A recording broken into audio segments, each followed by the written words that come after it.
Hello দর্শক বন্ধুরা, কেমন আছেন আপনারা সবাই? আশা করছি বেশ ভালো আছেন। ঢালিউড অভিনেত্রী শবনম বুবলী সম্প্রতি তার নতুন বিয়ে নিয়ে বেশ আলোচনায় রয়েছেন। দেখা যাচ্ছে তিনি এক তরুণকে বিয়ে করেছেন যিনি বয়সে তার থেকে অনেক ছোট। এই খবর জানার পর ঢালিউডের আলোচিত অভিনেতা দীপজল মন্তব্য করেন, যা নিয়ে ইতিমধ্যেই তুমুল বিতর্ক শুরু হয়ে গিয়েছে। দীপজল তার বক্তব্যে বুবলির এই বিয়েকে অশ্লীল বলে আখ্যা দেন। তার মতে বুবলির এই কাজ ঢালিউডের সংস্কৃতির পরিপন্থী এবং তরুণ প্রজন্মকে এটি একটি ভুল বার্তা প্রেরণ করবে। তবে দীপজলের এই মন্তব্য চুপচাপ করে মেনে নেননি শবনম বুবলী। তিনি নিজের বক্তব্যে দীপজলকে পাল্টা জবাব দিয়েছেন, যা এখন ঢালিউডে আলোচনার প্রধান বিষয়। বুবলী দীপজলের মন্তব্যের পরিপ্রেক্ষিতে বলেন, অশ্লীল কোনটা সেটাকে বুঝে নিন। ভালোবাসা যদি অশ্লীল হয় তাহলে আপনার অশ্লীল সিনেমাগুলো কি?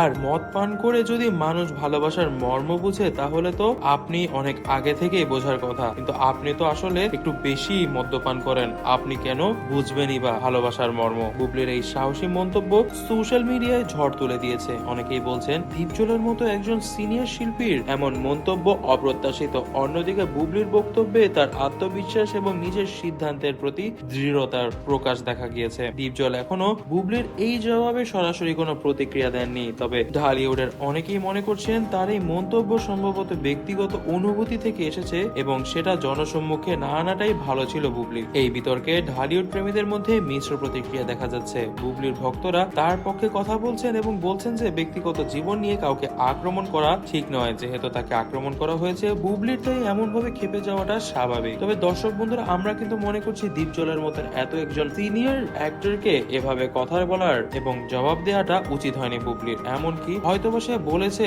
অপমানজনক কথা, কিন্তু তাকেও যদি অপমান করা হয় তাহলে তো তার সাথে ব্যাপারটি যায় না। তবে দর্শক বন্ধুরা, আপনারা কি মনে করছেন এই বিষয়ে তা কিন্তু অবশ্যই আমাদেরকে কমেন্ট করে জানাবেন। বুবলি এখন আনুষ্ঠানিকভাবে তার বিয়ে নিয়ে বিস্তারিত কিছু জানায়নি মিডিয়ার সামনে। তবে তার বিয়ের একটি ব্লগ কিন্তু আমরা দেখতেই পাচ্ছি, যেখানে তাকে অনেক সুন্দরভাবে তার বরের সঙ্গে দেখা যাচ্ছে। তার বরের নাম রবিন এবং এই রবিন নাকি পড়াশোনা করে নর্থ সাউথ ইউনিভার্সিটিতে এবং স্নাতকোত্তর করছে বর্তমানে, সঙ্গে সঙ্গে করছে মডেলিংও। তবে দর্শক বন্ধুরা, আপনারা কি শবনম বুবলির এই নতুন বিয়ে নিয়ে খুশি? তাও কিন্তু আমাদেরকে কমেন্ট বক্সে জানাবেন। ভিডিওটি ভালো লেগে থাকলে অবশ্যই চ্যানেলটিকে সাবস্ক্রাইব করে দিবেন, আমাদের ভিডিওটিকে লাইক করে দিবেন, বেশি বেশি করে ভিডিওটি শেয়ার করে দিবেন। ধন্যবাদ।